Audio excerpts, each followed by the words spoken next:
Hi everyone. So in this video we will be dealing with the questions that were asked from literary criticism in December 2021 and June 2021 cycles merged NTA UGC net exam, and that too from the morning shift. So we know that for the last few terms the questions were for the last few terms there were two shifts for English exams. So here in the morning shift there were two questions that were asked from literary criticism, but in the afternoon shift, there were 8 questions that were asked from literary criticism. So the ratios, it changes, it differs. But the thing is that literary criticism is actually an important module, and since the writers are bare minimum, it's easy for us to study literary criticism and to understand these writers. So in this video, let's look at the two questions that were asked from literary criticism for this particular examination. So the first question was, what does Aristotle mean by the phrase language with pleasurable accessories in his definition of tragedy? What does Aristotle mean by the phrase language with pleasurable accessories in his definition of tragedy? So the options are a language full of pompous vocabulary, an embellished language, a language full of rhythm and harmony, a language superadded with song, and emotive language. So among these five options, you have to identify why Aristotle called or what Aristotle mean by the phrase language with pleasurable accessories in his definition of tragedy. So before looking at the options, let's look at the Poetics. So we know the Poetics is a work written by Aristotle. It is divided into 26 chapters. It's an unfinished work, and this is the definition of tragedy given by Aristotle in book 6. That is, tragedy is an imitation of an action that is serious, complete, and of a certain magnitude. Serious. So here the words all are important. Serious, it should be complete, it should be of certain magnitude, that it should be of certain length. In language embellished with each kind of artistic ornament. In language embellished with each kind of artistic ornament, and the several kinds being found in separate parts of the play in the form of action and not in the form of narrative. So if it is narrative, that is epic poetry, through pity and fear affecting the proper purgation of these emotions. So we know that in Aristotle, in the Poetics, he speaks about Greek dramatic theory. So here this definition of tragedy by Aristotle, it criticizes much of his arguments, and we can say that the rest of the books is basically a description or a detailed point of view of this definition. So at first he says a tragedy is the representation of an human action. A tragedy is first and foremost the representation of human action. It is not something that is said through narrative, but it is the first and the foremost representation of human action. And how are these actions represented? These actions represented have serious, these actions represented have serious, often dire consequences. These actions represented, they have serious, often dire consequences, and the characters represented are of elevated social status. It is not about a common man, or it is not about a common woman. It's not mostly about noble or aristocratic, about the kings and queens. So the actions they represented, they have serious, dire consequences, and the characters represented are of elevated social status. Then the plot is complete. The plot should be complete. It should be a coherent whole. You cannot leave the plot in a cliffhanger. It should be complete. It should be a coherent whole, and it should last long enough to represent the reversal of hero's fortune. It should be of a certain magnitude, that it should last enough to show the reversal of the hero's fortune, because at the beginning the hero would be in high fortune, and then there should be a reversal of this fortune in order for that to be tragedy. So it should be long enough to represent adequately the reversal of this hero's misfortune. And then the language embellished with each kind of artistic ornament, that is the language in which a tragedy composed, it should employ tropes, or it should employ other heightened or unusual uses of speech, or in a modern language we can say that it should have a defamiliarization, or it should have a literariness that differentiate it from the common language and the differentiate it from the common language. So the language in which a tragedy is composed, it should consist of tropes and other heightened or unusual uses of speech and a mixture of different poetic devices or poetic meters.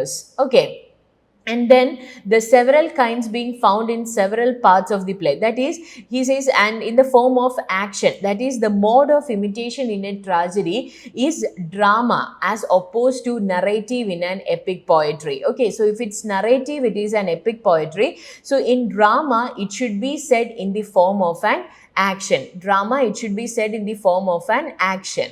So how is it achieved? Through pity and fear. Okay, it is achieved through pity and fear. So the tragedy, it arouses pity and fear in the viewer and it brings the catharsis. Okay, the tragedy, it arouses pity and fear. The pity in the sense that, okay, we are feeling pity to them because that is happening to them. Okay, they have got this reversal of fortune. And why are we fearing, or why is this fear coming to us?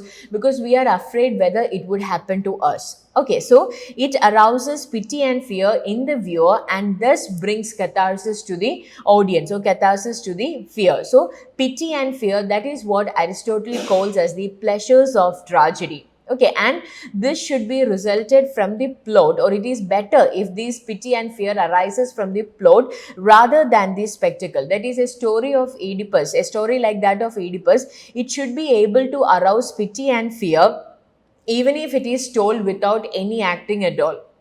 Okay, that is, the plot should have the essence of pity and fear, and it is through this pity and fear that the proper purgation of these emotions happen. So this is the definition given by Aristotle in the Poetics.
So let's look at the question.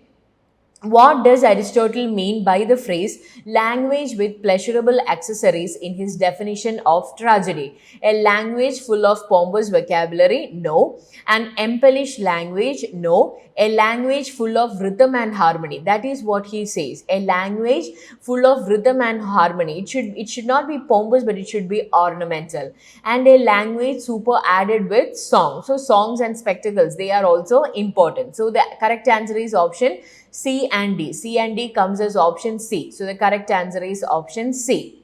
So now let's look at the next question that was asked for this exam from literary criticism.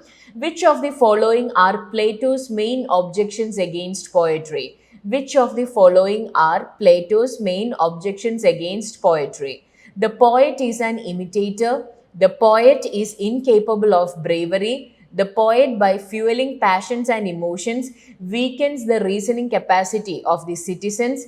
The poet is less responsible. The poet has no knowledge of the world. Okay, so these are the options. The poet is an imitator. The poet is incapable of bravery. The poet, by fueling passions and emotions, weakens the reasoning capacity of the citizen. The poet is less responsible. The poet has no knowledge of the world. So let's look on Plato and his views on poetry. So in the Republic, Plato's work, Plato condemns poetry on basis of different grounds. The first one, according to him, is that art is mere imitation and therefore it is deceptive. It is thrice removed from reality. So that is the first objection made by Plato. That is, art is a mere imitation, as he speaks through Socrates that the first form, for example, if a bed is made, the form of the bed or the idea of the bed, that is the Platonic ideal or that is the form. Okay, so that is reality according to them. And when a carpenter makes the physical bed out of this idea or Platonic ideal, then this carpenter is imitating the God's idea. Okay, and when an artist does that, he is imitating the idea of a carpenter. So poetry, it is thrice removed from reality. So that is why he says art is mere imitation and therefore it is deceptive. It is thrice removed from reality. So it is not dealing with the real or the practical world. Okay, it is not dealing with the real or the practical world. So that is the first ground. Second one is poetry encourages passion and it leads passion to rule over intellect. Poetry, it encourages passion and it leads passion to rule over intellect. So poetry, it is not based on facts. Okay, poetry, it is much more understanding. It deals with emotions and passions and therefore it leads passion to rule over intellect. So here we can find that according to Plato, this might lead to cultivate evil habits or vices in children, because we can say that Plato, he objected poetry on the basis of education by saying that it cultivates evil habits and not something that is practical. But it's not about all poems or all arts. He says that Homer's epics, they were part of study during that time, and most of the characters of Homer, the heroes of the Homers, they were lusty, they were cunning, they were cruel, dealing only with war and other things. There is no discussion of virtues or morals or any other positive thing. So while we do that, it encourages passion and it leads passion to rule over the intellect. And poetry in all other art is useless. Rhetoric is altogether useless. So Plato is questioning the use of poetry here. And art leads to immorality. Art depicts vices and immoral desires of man. As we said, even the portrayal of gods and goddesses were imperfect in Homer's work, because they were depicted always as quarreling, as jealous, as having, fighting with each other. So Plato, he objected arts, but we can say that he did not understand that, or he is not mentioning about the connotated or allegorical meaning of the particular poetry. So these are the Plato's objections against poetry. So the question is, you have to identify. So the poet is an imitator. That's a correct thing. According to him, art is mere imitation and therefore it is deceptive. It is thrice removed from reality. Then the poet is incapable of bravery. That's not what Plato said. The poetry, by fueling passions and emotions, weakens the reasoning capacity of citizens. That is one thing that he said. That is, poetry encourages passion and it leads passion to rule over the intellect. Then the poet is less responsible. No, the poet has no knowledge of the world. That's also one thing, because the poet is not thinking about from thinking, or poet is not speaking from a practical point of view. Okay, so that's what he says, the poet has no knowledge of the world. So A, C and E, A, C and E comes as option A. So the correct answer is option A. So that's all about this video. So in this video, we discussed about the two questions that were asked from the morning shift of December 2021 and June 2022 cycles merged examination. So both these questions were asked from Greek criticism, one from Aristotle and one from Plato. So though we have to say that the weightage was not